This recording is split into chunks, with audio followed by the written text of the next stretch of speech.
start your engines. That was the first thing that came to my mind. That's so fucking cheesy, but it's Yeah. so apropos for what we're about to talk about.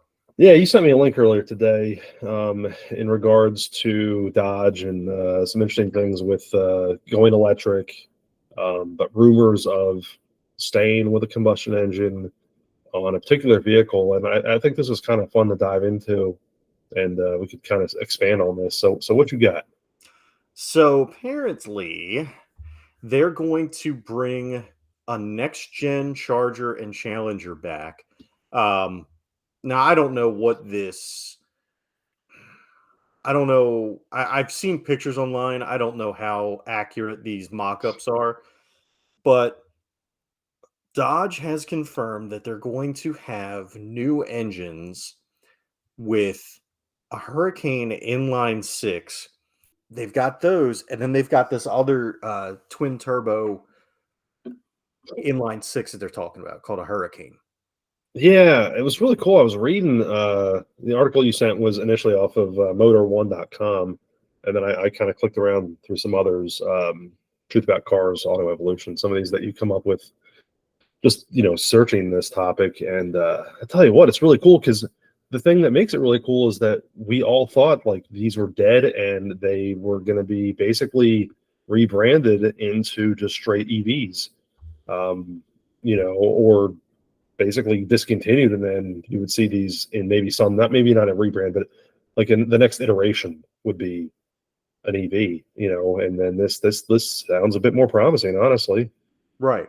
And the engines with the, and this is borderline blasphemy, but I guess the engines with the turbo built into the pistons is going to be a 4-cylinder, and it's still going to make, I think, almost 400 horsepower. That's insane. And That is then, insane. so this straight six with the twin turbo is going to be 525 horsepower. That is, dude, like think about that. Like how crazy is that? Right. I mean, trust me, I'm not a 4-cylinder fan, but I recognize the fact that, it is more fuel efficient, and with the way that technology has been going, you can get a very strong fuel efficient 4-cylinder engine, and Dodge has done pretty good stuff with them so far. Well, think about what you just said. 400 horse. Right. That's like unheard of. The 4-cylinders in our day, uh, I mean, they were pushing less than 100. My 1989 Dodge Daytona 2.2 liter inline 4, 92 horsepower. Yeah, isn't that crazy? And that was a small little hatch. You're talking now a full-size Dodge Charger. You're not talking about some little, a little tiny crossover or a little compact car with a CVT. You're talking a fully fledged, I don't want to call, I can't call a 4-cylinder. I struggle to call a 6-cylinder a muscle car. Right. But essentially what you've got is a 4-cylinder engine outpacing what a lot of these cars back in the 60s and 70s in their muscle car heyday had. Yeah, and if you recall, and just think about this for a second. I had to look it up because I couldn't remember the year. I knew it was a while ago. I didn't realize it was this long ago. The 2011 Mustang V6 hit 305 horsepower. And think about it in the terms of how we saw things then, because of growing up in the times of what you just explained, the vehicles that we had or seen or at least were exposed to. You weren't really touching that anywhere near without having a V8. Right. And so that was groundbreaking then. So now you've gone from 2011 Ford to 305 horse to now you're talking what, a 24 model basically. May not be that soon because they are making a big deal out of the whole last call. Okay. So maybe 20, beyond 25 or 26. Right. So not too far off the distant future, basically. 400 out of 4, and then 500 out of 6. Right. So it just in the sheer numbers, I mean, that's crazy. That is absolutely crazy. And I've kind of the same way. I thought, well, that's not a muscle car; it's a V6, or or it's an inline six, or whatever it is. It's just, only 6 cylinders. Dude, I don't know. You start throwing that much ponies in it. Right. That's a muscle car to me. I mean, and let's see. So what was let's look up let's see. What do we look at? 1968 Charger? Yeah, let's look up some classics and just kind of do a little bit of comparison. Now, okay, we got to do things with a grain of salt. We're looking at factory specs, Right. or at least trying to.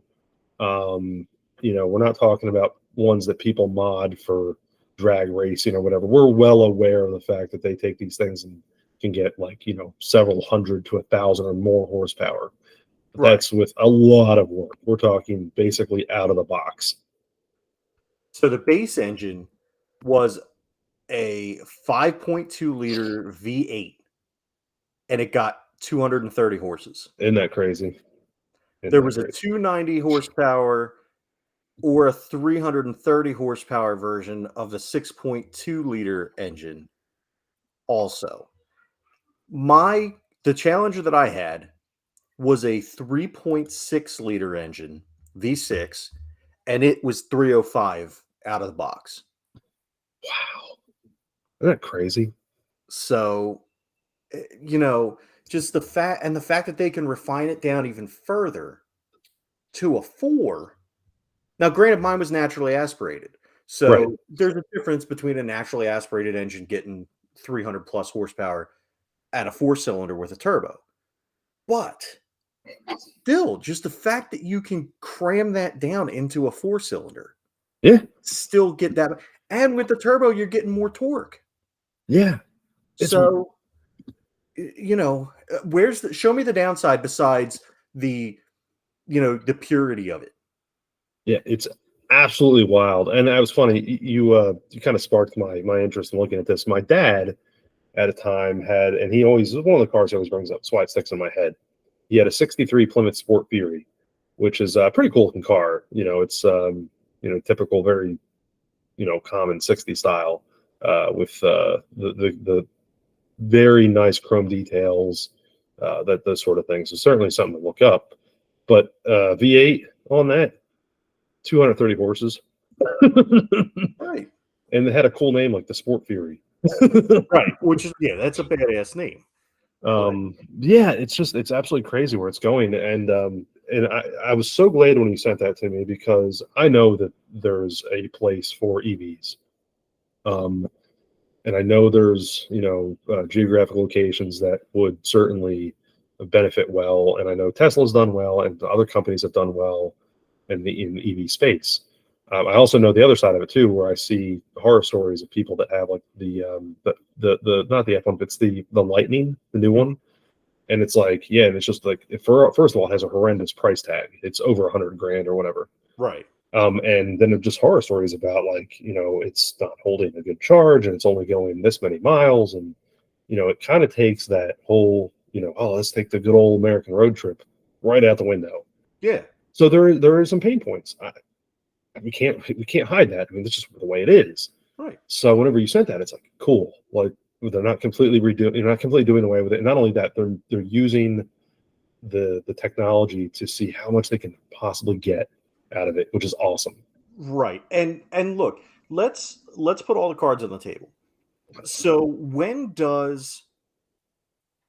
do companies and corporations try and innovate to match, what's the word I'm looking for here? Like match, like, are you talking about like specs? So when do they typically work to make things better for the fuck it, why can't I think of words today? Like the customer or Yeah, for the customer, and like basically, so like we've talked about this before, I think, with Jeeps, right? Mhm. So Jeeps, for the longest time, it's been the same fucking thing. And it's minor changes that they make because the vehicles are so popular and people will pay out the ass for them, right? Yeah. Oh yeah. So there's no initiative. There's no reason for them to try and change it. Why reinvent the wheel, right? Right. So, yes, I think it's a little heavy-handed that the way the government has gone in and said, well, all of your fleet has to reach such and such miles per gallon by this year. Right. But if the government didn't do that, there's no reason for the companies to go and try and take these cars that are getting 10 miles to the gallon and innovate and create engines that are stronger and more efficient. Right. So the innovation, you could question the tactics, but at the end of the day, it still provides a benefit for the consumer because look, gas isn't getting any cheaper No. as much as it should be. And that's a whole nother conversation. We can talk about the record profits that these fucking price gouging pieces of shit are bringing in. But on the next. No, I'm just kidding. yeah, well, look, man. You want to see me fucking fired up? I could go. No, I think it's a fair topic. We'll hit that one day, but go ahead, man.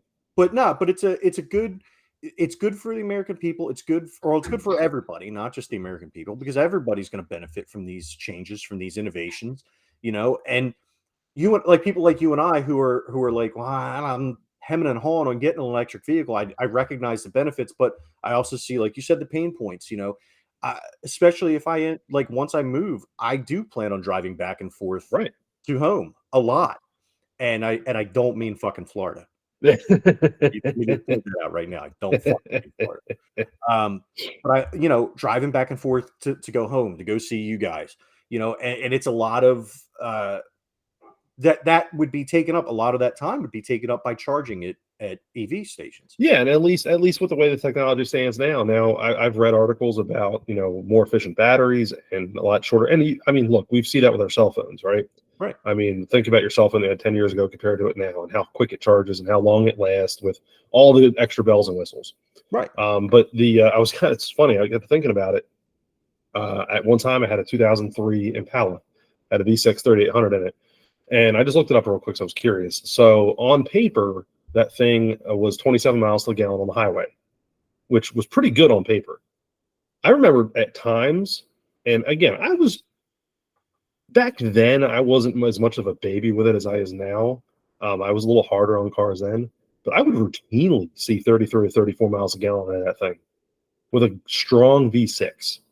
So this stuff has been there for a while. And now, granted, you kind of take the other side of it too. A lot less bells and whistles, 20 years ago compared to now. So once you start adding stuff, you start taking away. I mean, let's not kid ourselves there. But I think it's awesome that they're being innovative enough with what they have to, let's say, look, yeah, we get it. We have to have this many MPG based on whatever regulation, whatever. That's neither here nor there. Whether that regulation was in place or not, the fact that they're able to innovate to get to that point is pretty cool. Yeah. Because without it, that would be my fear, is that they're going to do away with combustion engines a lot quicker than I thought. I certainly don't want that, man. There's nothing quite like hearing the sound of even go to your 60s muscle cars, or even some of the cars that we thought were awesome and they still are awesome, and from our heyday. I mean, just that sound. I'm not talking about the Hondas. No, and let me point that out too. My hope is that they properly tune the exhaust so that it doesn't sound like a fucking leaf blower. Like wee. I'm sure they can, and I'm sure they will. But even if not, there will be an aftermarket exhaust market. Someone's going to do something that'll make it the proper sound. Yeah, and I told it was funny when I bought my truck, which was several years ago now. I'm just now getting to the point where it's paid off. Hallelujah. I said, hey, I'm going to buy basically the cheapest Tesla so I can run around with it here, and that'll be my daily work car. But it's like, I don't want another car payment. Right. So I kind of want to just ride my truck into the ground, and we'll see what happens. I told me that for years. I was like, I'm going to do this. I'm going to do this. And I'm like, I think I'll just wait. Honestly, man, and there's so much innovation that's going to happen in the next 10 years I wouldn't think about it for another 10 years. Yeah. Unless you could get like a really good deal on it, Yeah. or you could get a really good deal on like I like the Fiskars. They're pretty. They're for the ocean. Yeah, the Ocean is gorgeous. And they're supposed to be coming out with one called the Pear. Or the scissors. Yeah, You like that? yeah, that was horrible. Sorry. Just sit in the corner. Okay. But so all right, so now on the flip side, I want to get your reaction to this one. Okay. I made your night good. Now I'm gonna ruin it. Oh man. Yeah. So all right, here you go. Let's So- see here. What do you think I'm going to tell you? Well, you kind of played your hand a little bit, but to mystify the audience a little bit, I have no idea. Okay. So GM is putting the Camaro to bed, right? Which I knew. Yep. Not so fast, my friend. Oh no, they're bringing it back as an EV, aren't they? In the words of Lee Corso, not so fast, my friend. Oh God. So not only is the rumor that they're bringing it back as an EV, it's going to be similar to how Dodge has spun the Ram into its own brand. And there's going to be the Camaro something crossover, the Camaro something else and the crossover is going to be fully electric. And then there's going to be a hybrid Camaro like sports car. There's going to be, I believe, an ICE Camaro, but they're putting it to bed for like half a minute and then they're going to revive it as an entire like sub brand. So basically it's the new Pontiac. Yeah, so they're trading off the name recognition, which is exactly what we talked about on our last episode. Not our last episode. Yeah, one of our recent. Yeah, oh, episodes, gosh, I don't like that. And well, quite frankly, too, like the Camaro had a nice relaunch whenever it came back. And correct me if I'm wrong on this, but didn't that kind of relaunch side by side with the Transformers? It did. It did. Yeah. Because that's where they cut the official reveal. Right. Okay. I thought so. Oh, I didn't want to misspeak because sometimes my timelines get a little off. And I thought it was really, really cool, like cool looking. And I still do. I think that generation up till now, basically. And look, even the ones from the 90s weren't terrible. Right. Pretty neat looking, especially for the time. Yeah, the 80s, it's debatable. I mean, you're an Italian from South Philly. I certainly know that you're rocking one of those. Yeah, exactly. I mean, Roxy, your members only jacket. Yeah. But I mean, look, it's hard to beat the classics. Yeah. Right. So you start going back in time and looking at them through the 60s and so forth. It's awesome. Really, really sweet cars. So to me, whenever you're pulling the name off for a sub brand, as you said, I mean, it's almost disrespectful to what you built historically. It sucks. I don't like it. Yeah. But I get it though from a business perspective, because if you're going to spin something, you might as well use something that's recognizable. Right. Because let's just say like, oh, let's do I don't know, I'm trying to like figure out a name and I can't, like the Chevy Bell or whatever. We're just going to have a Bell. I don't know why I said that, but listen, you know what I mean? Like, I'm just happy they didn't do it with the fucking Corvette. Can you imagine a Corvette crossover? Oh, don't even speak that into existence. Let's not even to go there. Just got douche chills down my spine about that one. And speaking of which, have you gotten a chance to like look at any of those, like with the hood up, which is not really the hood, it's the back, but no, the mid-engine ones? They are some of the coolest looking cars on the inside I've ever seen. Yeah, it's done right on the inside. It's really cool with the mid-engine. You've got the frunk. It's just awesome, and the stylings are cool. It looks they just look legit. Like everything's done right. I've gotten to see a couple of them up close, and if money was no object, I'd be driving one of those every day. They're so cool because it's like right up my alley. But I don't have $100,000 to blow on a Corvette. So yeah, right. That's not going to happen. Pipe dream. for another day. Well, although I could sell the house. You could sell the house. I mean, We'll live in a Corvette. well, no. You can buy 2 cars with what you get from the house. You buy that, and then you buy a Pontiac Aztec. Oh, You there you already go. have the tent built in, right? That's right. That's dude. You And can you can buy that and 2 Pontiac Aztecs and back them up together. oh man, that's called like the Pontiac Aztec double wide. Yeah.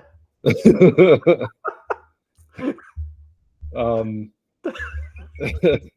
what you know what's bizarre too is if you've listened to us long enough, which somebody has had to at some point.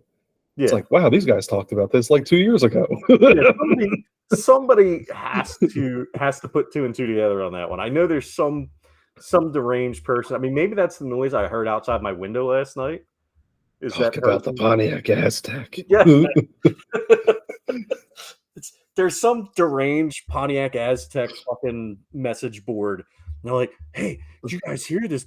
This podcast was talking about the Pontiac Aztec, and they didn't completely shit on it." Dude, you know what's funny? You say that, I know, because you know as well as I do, there are friggin' message boards still out there for everything. Oh yeah. And so I do it like for my truck, which is it's nothing fancy. You know, it's several years old now. But if I'm looking up something specific and like, oh yeah, I'm having a similar problem. And these people really get into it. And it's like, look, I don't care about the seam busting out from part of your seat because it has 485,000 miles on it. And I'm glad you let it finally made it that long. I don't care. Like they talk about the strangest things, you know, but it is, you're right though, it's bizarre because you do have like these weird followings on things that you like the Aztec, like you shouldn't have a following of that at all.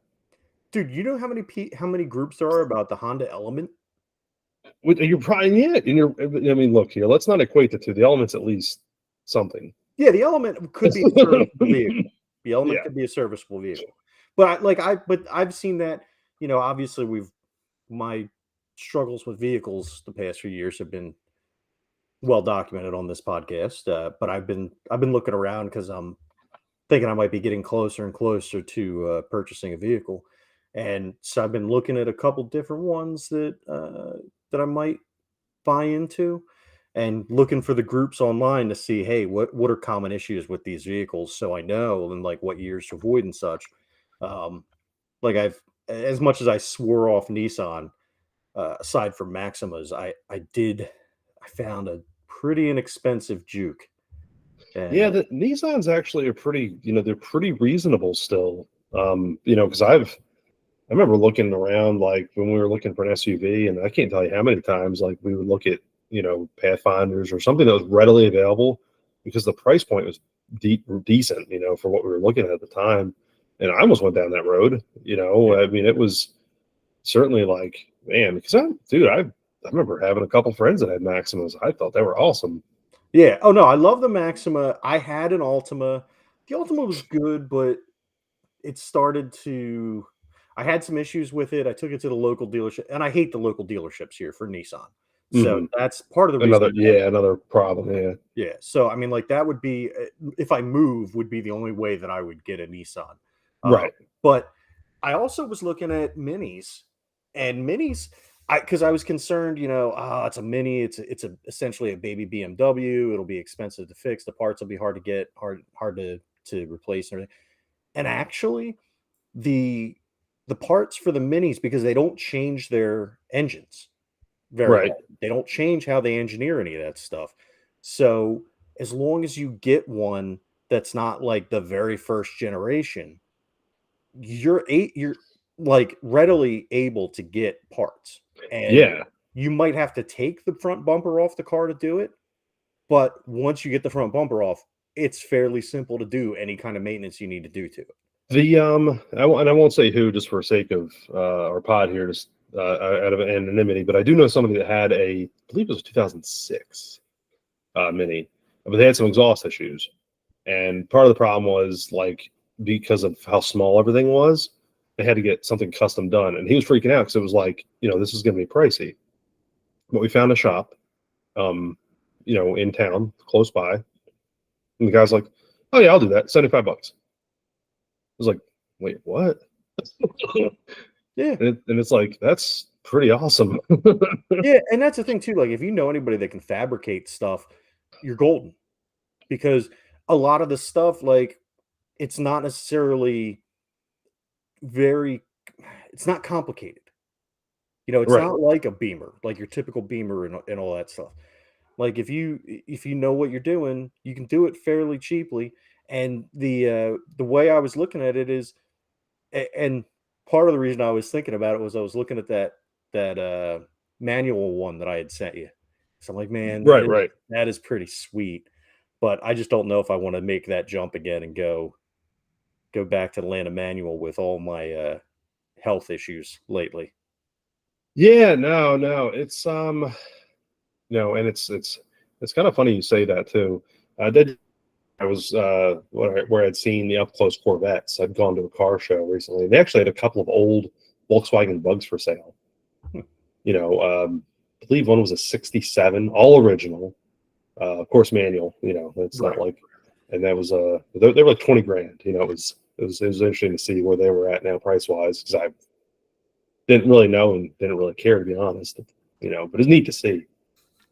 But it was cool to see like all these old cars that were manual transmission, and it's kind of like one of those things that's really fallen by the wayside.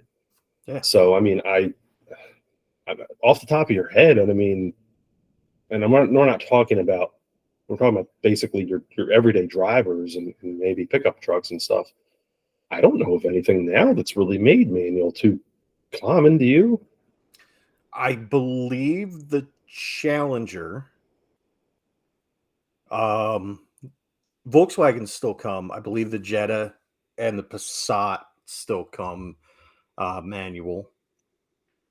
But I think it's more your Mustangs, your Challengers and Chargers. Mm-hmm. Again, those two Volkswagens, and maybe some Kias.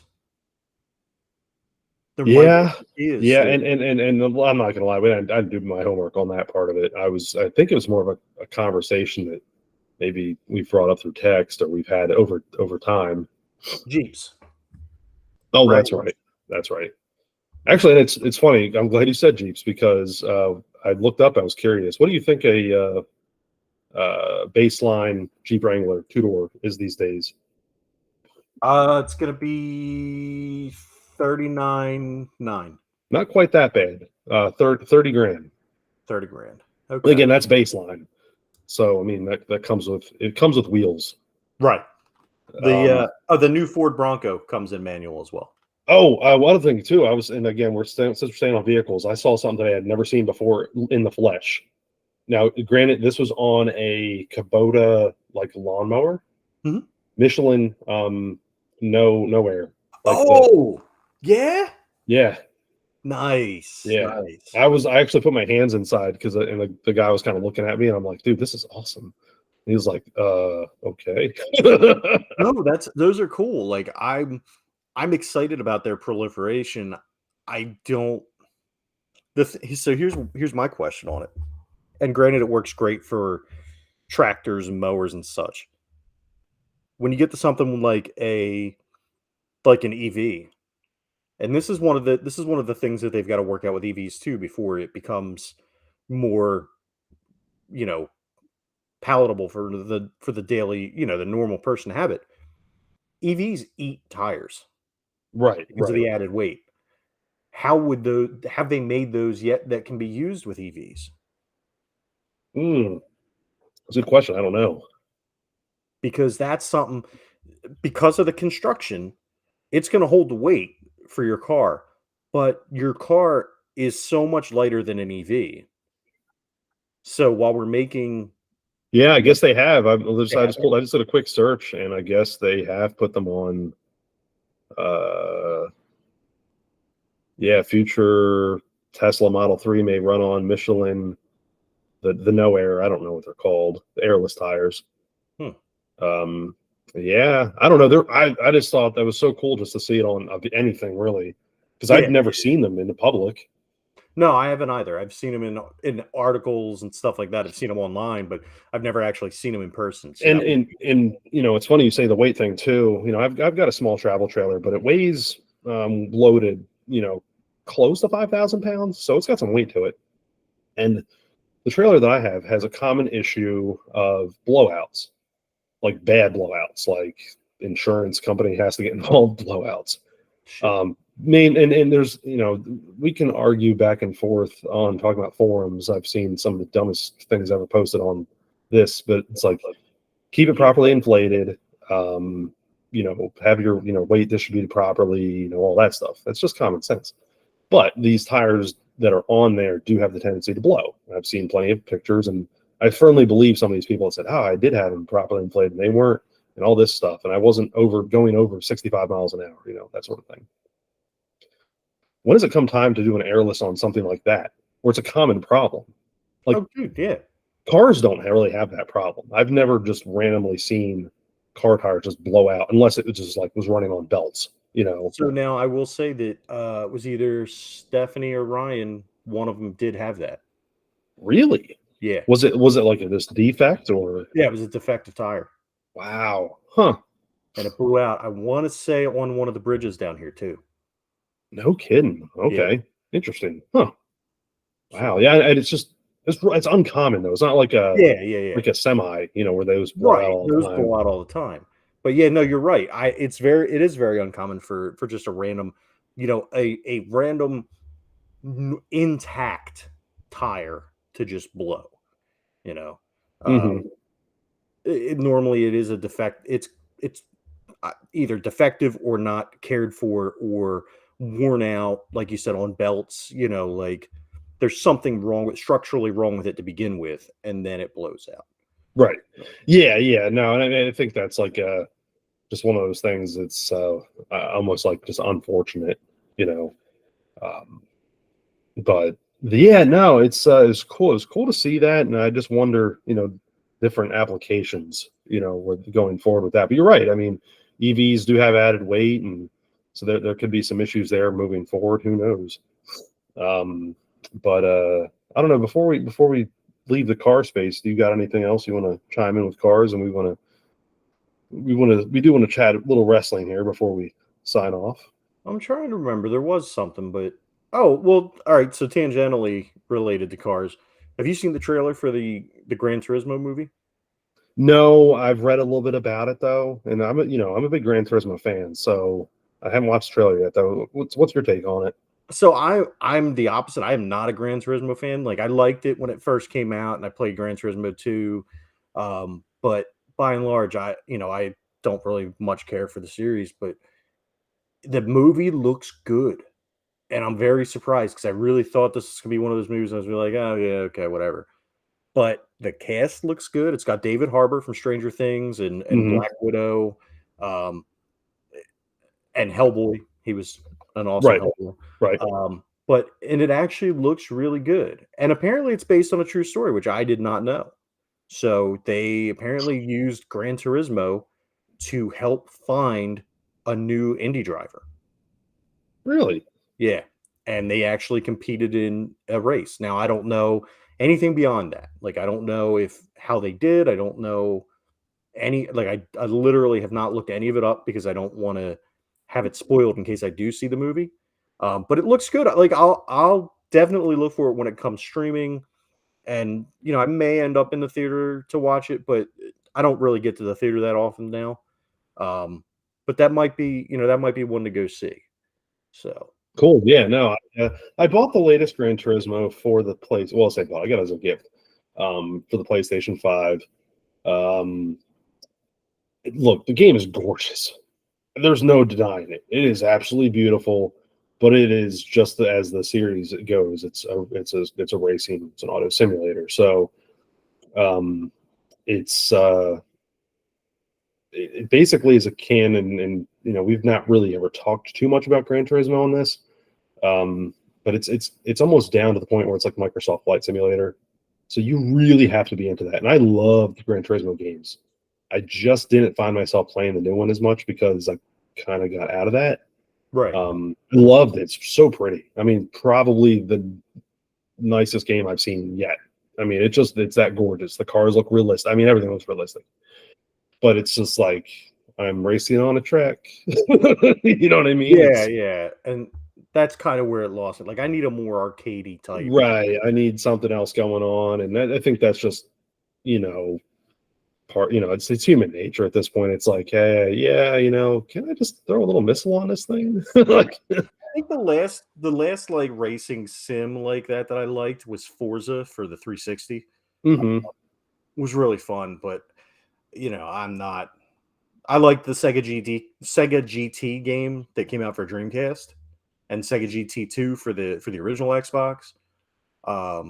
But Gran Turismo's never really been, aside from the first two, was never really. Yeah, exactly. And that's the second one's what really sold me. Because I remember talking to a friend of mine, and it's like, yeah, you know, it was so cool. Like, you can buy used cars in the game, and I was like, what? Like, what are you talking about? Yeah, Like, yeah, no. And I'm like, okay. And it showed me, and I was like, dude, this is awesome. And then they kind of went away from that a little bit, and then they just add all these cars. You can still buy them used, if you will, I guess, or whatever. right. But now it's like everything now, and the new one's all showcase, and there's a classic one, and it's it's so cool, and you can unlock different cars like you always could from racing and stuff. But I think this one too kind of had a much bigger online space, which I was not part of. So Right. that kind of that fell by the wayside for me. Oh, and you know what? Let me, while I'm thinking about it, I've been listening back to our episodes, and the last episode where we talked about cars, I said that the successor to the Neon was the SXT. No, that's the trim line. It was the SRT4. Oh, okay, The one that bridged the gap between the Neon and the Dart.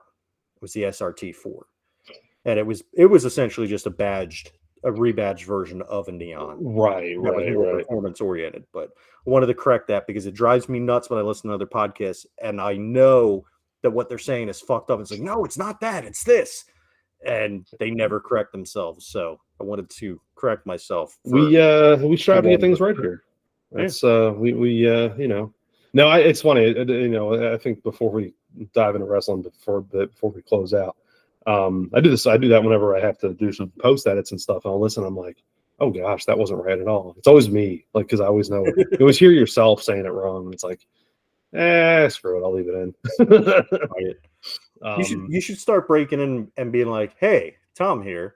Bobby didn't know what the fuck he was talking about. It's actually this. Oh man. All right. We're gonna get in at some point. We're gonna do deeper dive into the recent AEW big pay-per-view at Wembley, All In. Richie's kind of our AEW expert, I guess. He follows the product a lot more than me, and probably more than you. Mainly because he's always trying to get pictures of Sky Blue's ass. Yeah, exactly. So, but now we'll get some information from him on it. I don't know, for any just little tidbits though. Do you have anything on All In that just happened here in the last few days? Other than, yes, I see your shirt there, Mr. One, Charles Montgomery Punk. Won the real world, or retained the real world title against Samoa Joe. The storyline there, we'll see what happens, because there was some more backstage fracas between he and Jungle Jackass Perry, over Real Glass versus Sugar Glass, and we talked about that. Yeah, but that turned into a thing, and then but the I don't want to say the second best storyline in wrestling, because I don't want to denigrate it, because it's been really good, and it's not fair to really put the two up against each other. I would say the other best storyline that's been going on in wrestling this year, the MJF and Adam Cole bromance. Yeah, I know Richie's been a big fan of that, and I know a lot more of Adam Cole than I do MJF, and but I've watched enough MJF promos to obviously, look, the guy is special. I mean, my goodness. So, and I really look forward to like future programs just to see, because I really think that guy could work a program with a cardboard box and make it something special. Oh yeah, he could put over anything. I mean, and that's the thing. Like, dude, that program has been so good. They did it so well at in Wembley because they had Ring of Honor's pay per view, and then they had or 0 Hour or whatever it was called before. Where no, that's right, it was 0 Hour. So they won the Ring of Honor Tag Team Championships from Aussie Open on the pre-show, the 0 Hour pre-show. Then they had their match for the Triple B, the Big Burberry belt, which is the AEW World Right. Championship, and it was teased all throughout. There were so many opportunities for them to turn on each other, and they didn't. And that was the coolest thing because for his entire run, MJF has just been a scumbag, and they've done character development on him. And he explained why he's been a scumbag and how he grew up as the only little Jewish kid in his school and how people used to throw nickels at him and say, "Dance, Jew boy, dance." And people treated him so fucking horribly. And the thing is, he plays his role so fucking well. You don't know where kayfabe begins and ends. Right. So Right. maybe this is all horse shit, but it was enough to get people to get me to I've been a fan of his work. Sometimes I thought he took it a little too far with playing into the heel persona, and it's kind of hard to tell where he ends and MJF begins. Right. Right. Which is like the stories he told were horrible. If these actually happened to him, the fact that he had to grow up like this and be treated like this was fucking heartbreaking, man. To picture a little kid, I picture Peyton having to go through this shit. Right. And And that's the part is like to get your heartstrings tugged, right. And he's done so fucking well with it, but he's actually got people cheering for him in a legitimate way, not like as a tweener, not as like a heel that people just love to cheer, like as a legit babyface. And Roderick Strong has been coming down and trying to say to Adam Cole, don't trust him. He's going to turn on you. Don't do it here. And like, so he comes down to the ring and throws Adam Cole a chair. And Adam Cole won't do it. He picks it up and he thinks about it, and then he won't do it. And he throws it down. So then somehow or another, so Roderick Strong gets pissed off and leaves. They do the famous Eddie Guerrero thing where they throw the chair back and forth, and then because the ref was knocked out, and then they both fall. And so, but there was all these different opportunities. He could have used the ring. MJF could have used the ring, and he didn't use the ring. There was the chair. There was all different opportunities, and it was a clean match. MJF retains, and they're still together as a tag team, as friends, and it's been legitimately fun to watch. Yeah, no, it's cool that you mentioned the Guerrero chair toss. I was actually just talking about this with my buddy Eric, who I just went to a wrestling show with, and I'll talk a little bit about that. But he's a big Eddie fan. Who isn't? Yeah. But that's one of his favorites. And he was like, "Yeah, just to watch." He's like, "Watch that clip. I hadn't seen it yet." And, you basically explained it the way he did. He's like, "It's just so awesome doing the Eddie chair toss back and forth. It's so good." And no, I need to check that out because I love when wrestling becomes that because it just makes it that much more entertaining. But no, I had the opportunity. I went to a house show recently here for the WWE. I hadn't been to a wrestling show in a long time, and I was a little skeptical. I didn't know how this was going to go. I didn't know if this crowd was going to be soft, and I didn't know if people were going to be there. Is this going to be whatever? But no, it was cool. The card was solid. I got to see Rollins and Balor and Kevin Owens and Sammy. And all my favorites of the WWE current era, really, maybe not all of them, but a good lot of them. And it was cool. It was a strong card for a house show. Even got to see table busted. Which is kind of unusual, I think, these days. But no, it was really, really cool. Had a great time. I was doing a little research and I was curious to see like how many people were in attendance, and it had gone up. The arena itself holds quite a few thousand people, but it's basically it's roped off or however they present it for wrestling because of the entrance way. So you're automatically losing a bunch of seating anyway.